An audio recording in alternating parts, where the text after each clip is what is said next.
Good morning, everybody. Welcome to your English 1 class. Today we will proceed with the chapter adverbs.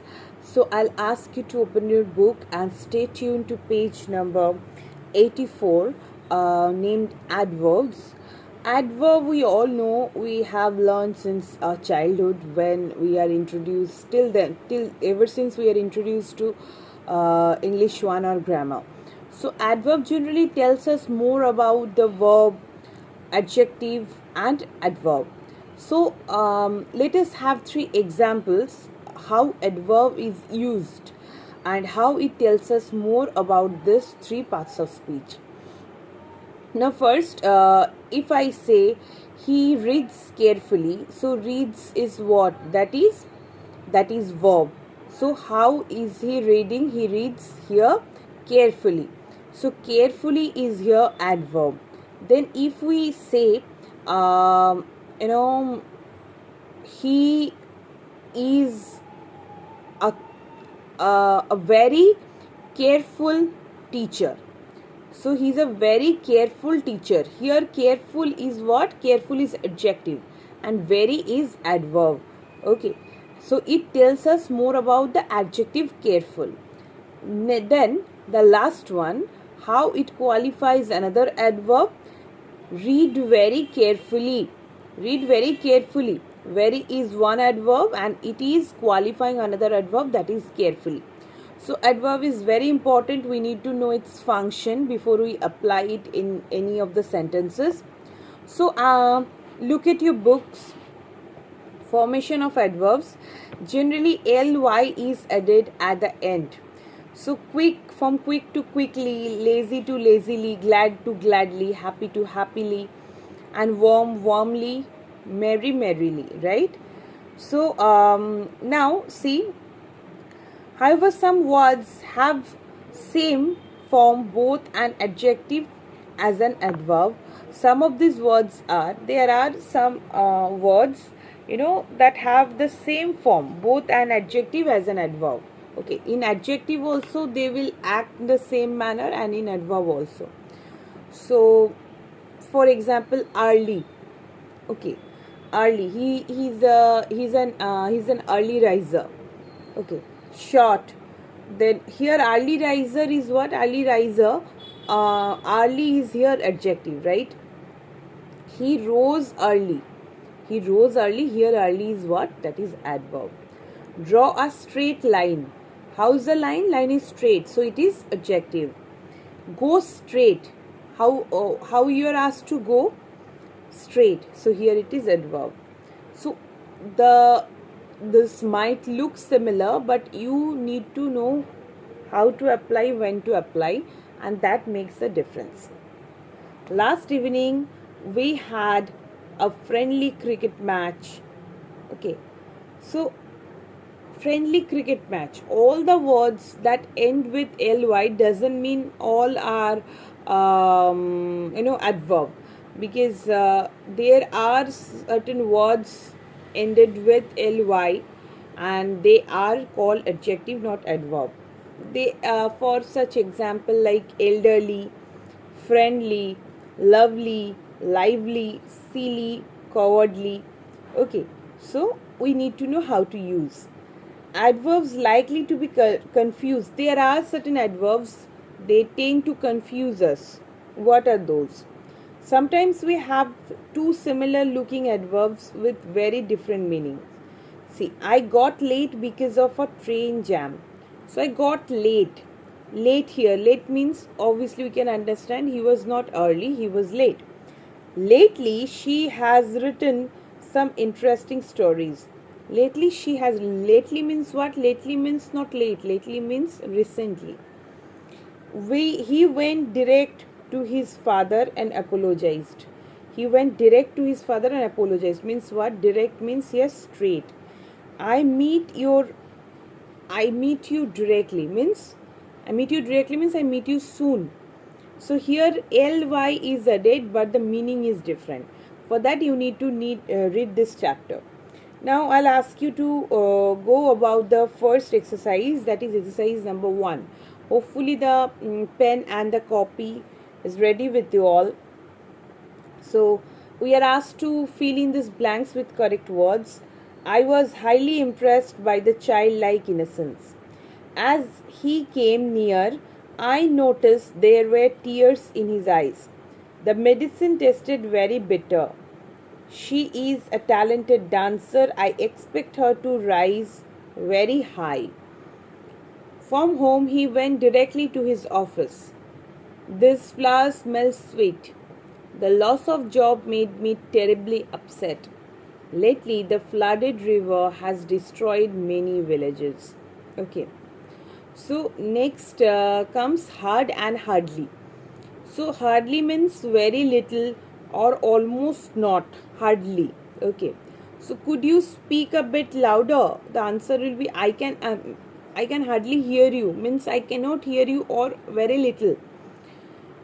Madhu must be unwell. She hardly ate anything. Means she ate very little. Hard and hardly are completely different. The teacher advised him to work hard.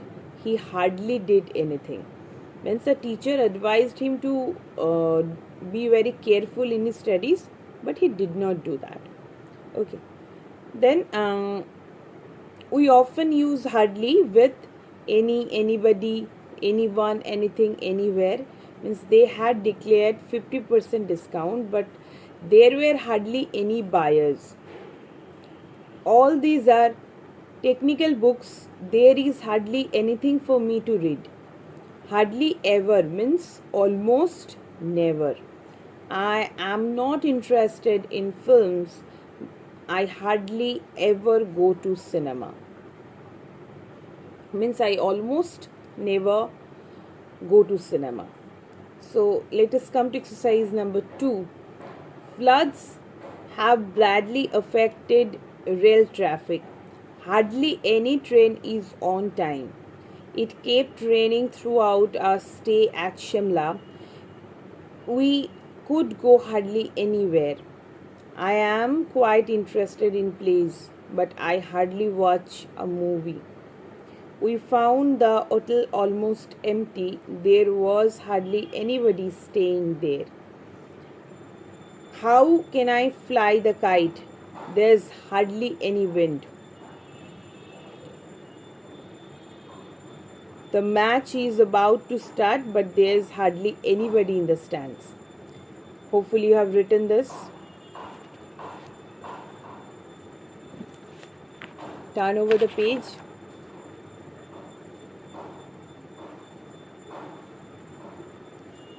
We use such and then noun. Such an experienced person.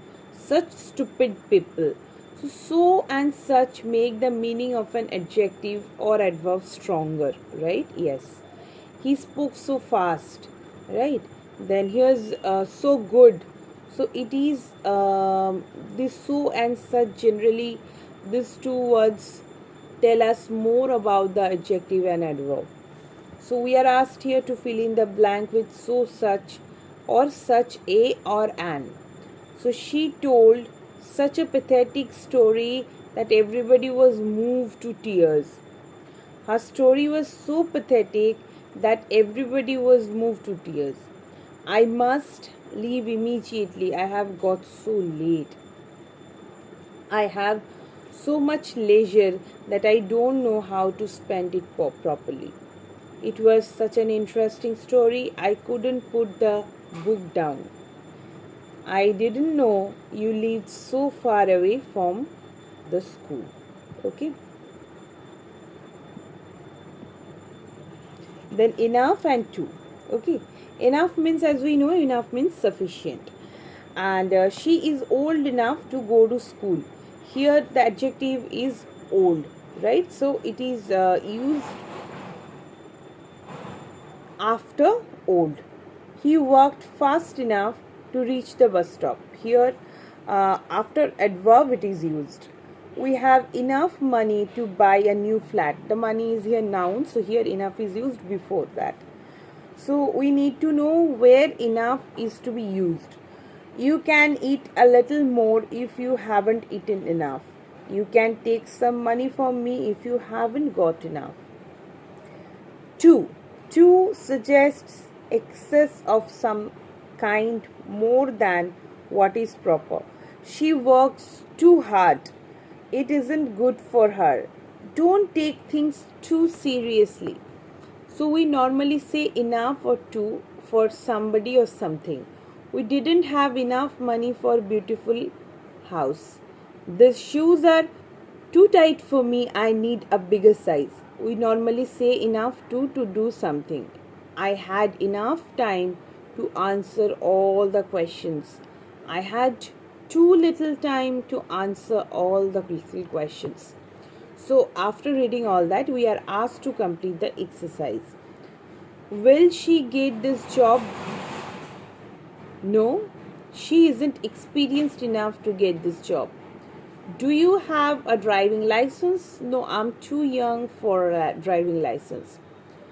Can we go to zoo today? No, it's too hot to stir out. You can buy me this shoes, Papa. No, I don't have enough money for these shoes. Could you discuss these problems, ma'am? No, I'm afraid I'm too busy to spare time today. Then comes quiet.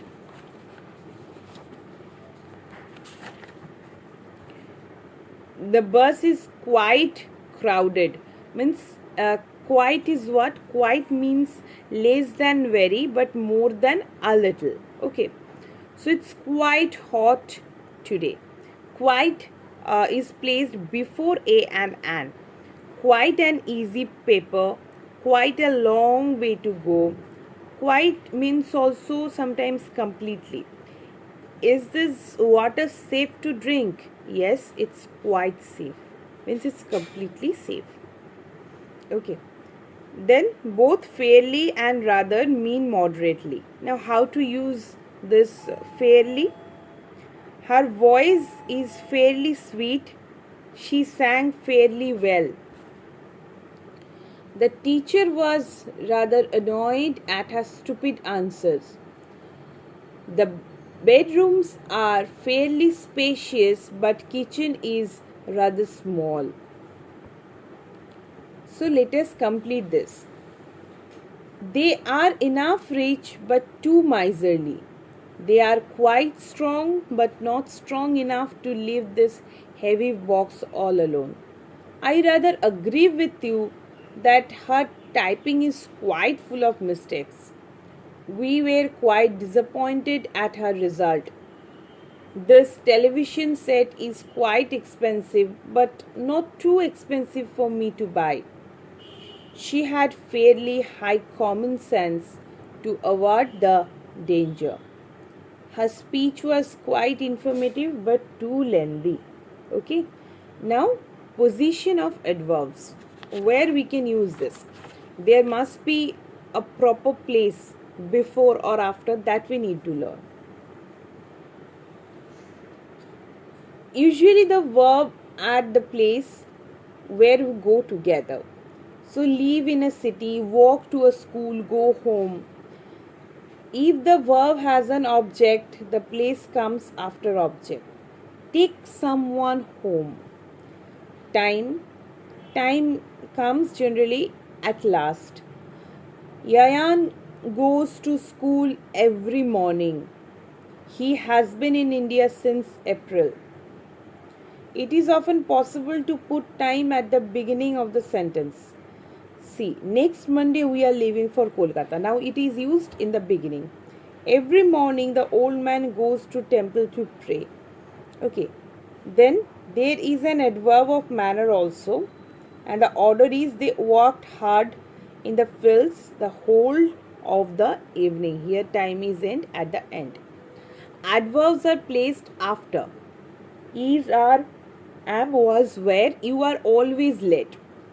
Traffic is usually heavy at this hour.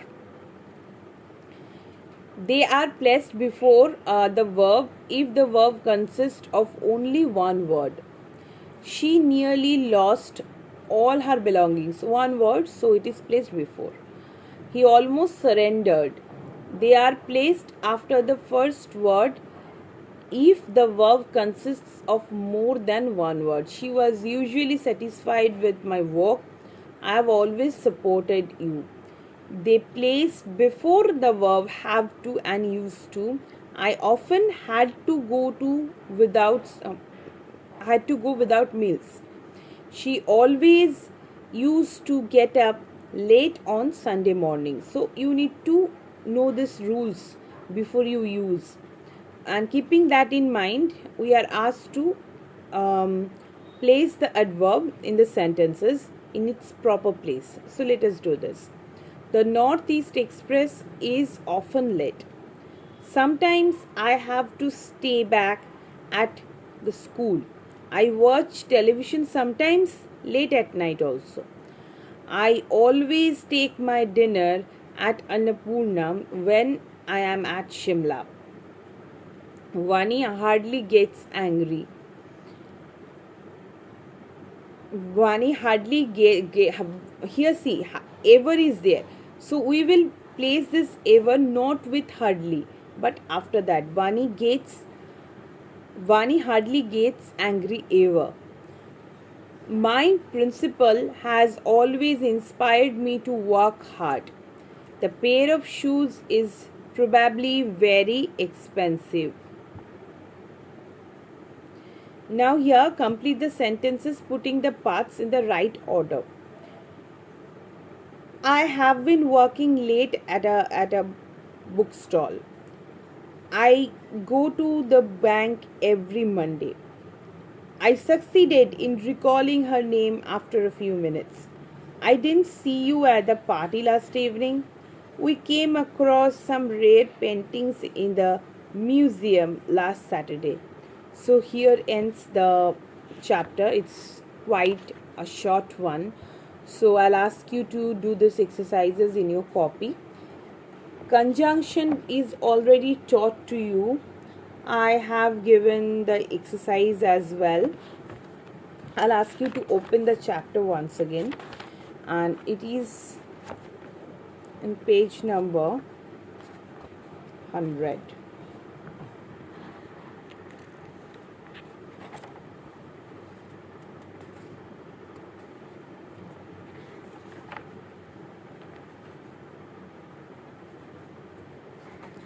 So there will be a homework that I'll discuss in the next class. Since it is taught, there's nothing much to teach. You please read the chapter. In the next class, I'll be discussing the answers. Okay, try to solve on your own. This will be your home task. And if you have any query, we'll try to solve those things out in the live class. So till then, take care of yourself. Have a happy day. Bye bye everybody.